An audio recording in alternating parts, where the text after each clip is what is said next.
एक बार अफ्रीका में विलियम के गांव में भयंकर सूखा पड़ा। गांव में बिजली भी नहीं है, वरना पंप चला के ग्राउंड वाटर निकाल सकते थे। विलियम ये सब सोच ही रहा था कि तभी उसने टीचर को साइकिल से आते देखा। साइकिल में एक हेडलाइट लगी थी। सर, गांव में बिजली तो आती नहीं, फिर ये हेडलाइट की बैटरी कैसे चार्ज करते हैं? इसमें बैटरी नहीं, डायनेमो लगा है जो टायर की मैकेनिकल एनर्जी को इलेक्ट्रिकल एनर्जी में बदलता है, जिससे ये लाइट जलती है। लेकिन मैकेनिकल एनर्जी से करंट कैसे बनता है? विलियम ने फिजिक्स की किताब पढ़ी तो पता चला कि कंडक्टर के क्लोज लूप में मैग्नेटिक फील्ड बदलने से उसमें इलेक्ट्रिसिटी फ्लो होती है। इसे इलेक्ट्रोमैग्नेटिक इंडक्शन कहते हैं। लेकिन डायनेमो में मैग्नेटिक फील्ड कैसे बदलती है? चुंबक के घूमने से। डायनेमो का चुंबक बाइसिकल के टायर के साथ फ्रिक्शन की वजह से घूमता है, जिससे इस लूप के अंदर की मैग्नेटिक फील्ड बदलने लगती है। कभी मैग्नेटिक फील्ड इस डायरेक्शन में बढ़ती घटती है तो कभी इस डायरेक्शन में। इस मैग्नेटिक फील्ड के बदलाव से लूप में एक एसी वोल्टेज डेवलप हो जाता है, और अगर ऐसे कई लूप्स मिला के कॉइल बना दी जाए तो ये वोल्टेज और बढ़ जाता है। विलियम ने इसी कॉन्सेप्ट का इस्तेमाल कर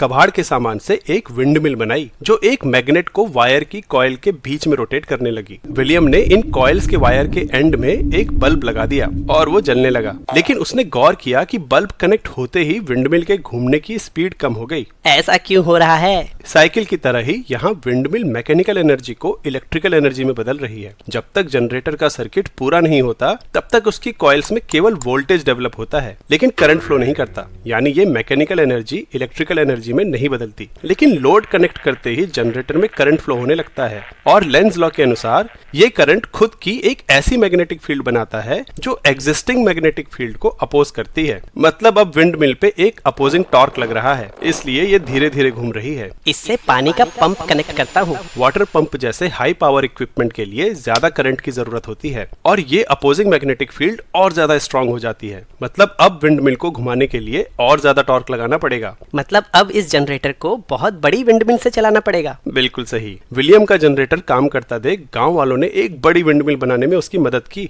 और अब इस बड़ी मिल से इतना ज्यादा टॉर्क जनरेट हुआ कि जनरेटर में पंप चलाने लायक करंट जनरेट होने लगा। शायद इसीलिए इलेक्ट्रिक इक्विपमेंट्स को लोड बोलते हैं, क्योंकि वो जनरेटर पे फिजिकल लोड डालते हैं।